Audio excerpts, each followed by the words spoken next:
खूंखार भूखा घोड़ा। एक दिन राजा कृष्णदेव राय के दरबार में अरब देश का एक व्यापारी आया। उसके पास एक से बढ़कर एक अरबी घोड़े थे।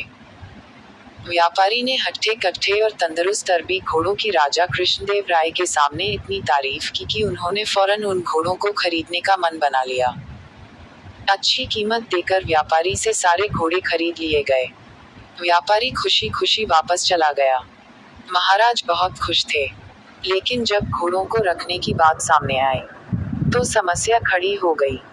सारे अस्तबल पहले से ही भरे हुए थे, उनमें नए घोड़ों को रखने का स्थान नहीं था। इस समस्या का निदान राजगुरु के सुझाया। राजगुरु ने महाराज को परामर्श दिया कि जब तक इस घोड़ों को रखने के लिए नया अस्तबल तैयार न हो जाए, क्यों न एक एक घोड़ा हम मंत्रियों, दरबारियों और प्रजा में बांट दे। वे उन घोड़ों की देखभाल करेंगे और उसके बदले हर महीने उन्हें एक स्वर्ण मुद्रा दी जाएगी। महाराज को राजगुरु की यह सलाह जंच गई और उन्होंने वे घोड़े अपने मंत्रियों और दरबारियों में बंटवा दिए। जो घोड़े बचे वे प्रजा में बांट दिए गए। महाराज का आदेश था, इसलिए सब लोग चुपचाप घोड़े लेकर अपने अपने घर चले गए। एक स्वर्ण मुद्रा में उन घोड़ों के चारे का प्रबंध करना और उनकी देखभाल करना बहुत कठिन था, लेकिन वे राजसी घोड़े थे, इसलिए उनकी देखभाल में कोई कोताही नहीं बरती जा सकती थी। सब अपना पेट काटकर घोड़ों की देखभाल करने लगे। एक घोड़ा तेनालीराम को भी मिला। उसने वह घोड़ा अपने घर ले जाकर एक छोटी सी अंधेरी कुटिया में बांध दिया। उस कुटिया में छोटी सी एक खिड़की बनी हुई थी। उस खिड़की से तेनालीराम रोज शाम थोड़ी सी सूखी घास घोड़े को खिलाया करता था। घोड़ा दिन भर भूखा रहता था, इसलिए जैसे ही शाम को खिड़की से सूखी घास देखता, लपक कर उसे खा जाता। दिन बीतते गए और वह दिन भी आया जब अरबी घोड़ों का अस्तबल बनकर तैयार हो गया। जिन मंत्रियों, दरबारियों और प्रजा के पास अरबी घोड़े थे, उन्होंने चैन की सांस ली। इतने दिनों में घोड़ों की देखभाल के कारण सबके घर का बजट बिगड़ गया था। कईयों पर कर्ज चढ़ गया था। खैर, वे घोड़े लेकर राजमहल पहुंचे। इधर तेनालीराम जब राजमहल पहुंचा तो उसका घोड़ा नदारद था। महाराज के पूछने पर वह बोला, महाराज, क्या बताऊं, वह घोड़ा बहुत ही ज्यादा खूंखार हो गया है, किसी पर भी हमला कर देता है। मुझ में तो इतना साहस नहीं कि उसके अस्तबल में घुस पाऊं, इसलिए मैं उसे नहीं ला पाया। महाराज कुछ कहते, इसके पहले राजगुरु बोल पड़े, महाराज, तेनालीराम की बात पर विश्वास नहीं किया जा सकता। अवश्य घोड़ा सही सलामत नहीं है, इसलिए तेनालीराम बहाना कर रहा है। हमें वहां जाकर वास्तविकता का पता लगाना चाहिए।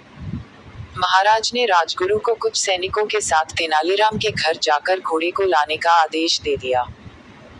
राजगुरु सैनिक लेकर तेनालीराम के घर पहुंच गए। साथ में तेनालीराम भी था। तेनालीराम ने उसे वह कुटिया दिखाई जहां घोड़ा बंधा हुआ था। राजगुरु जब कुटिया के पास पहुंचे तो तेनालीराम बोला, राजगुरु जी संभल के, घोड़ा सच में बहुत खूंखार हो गया है। आप पहले खिड़की से उसका मुआयना कर लीजिए। राजगुरु ने भी सोचा कि पहले खिड़की से ही मुआयना कर लेना उचित होगा। वह अपना मुंह खिड़की के पास ले गए। दिन भर से घोड़े ने कुछ खाया नहीं था।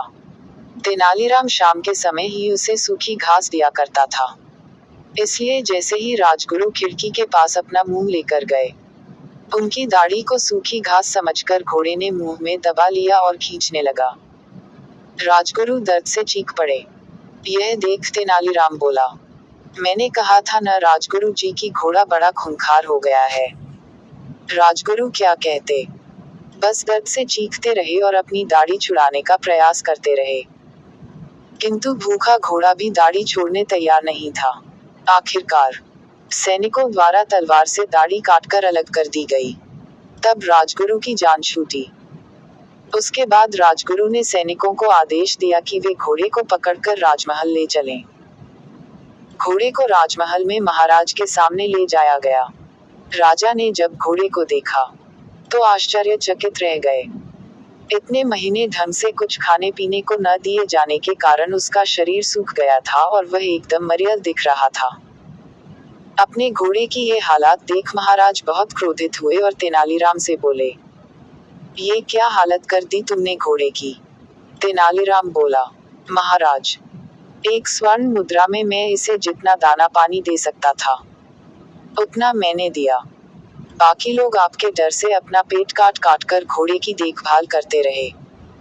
वह आगे कहता गया, महाराज, राज्य के राजा का धर्म प्रजा की देखभाल करना है, न कि उन पर अतिरिक्त बोझ डालना। इन घोड़ों की देखभाल करते करते और उन्हें बलवान व तंदुरुस्त बनाए रखने में आपकी प्रजा दुर्बल हो गई है। आप ही बताएं महाराज, क्या ये उचित है? महाराज को तेनालीराम की बात समझ में आ गई और उन्हें अपनी भूल का एहसास हो गया। अपनी इस भूल के लिए उन्होंने सबसे क्षमा मांगी और उन्हें इन महीनों में हुए खर्चों की भरपाई भी दी। सीख, अच्छी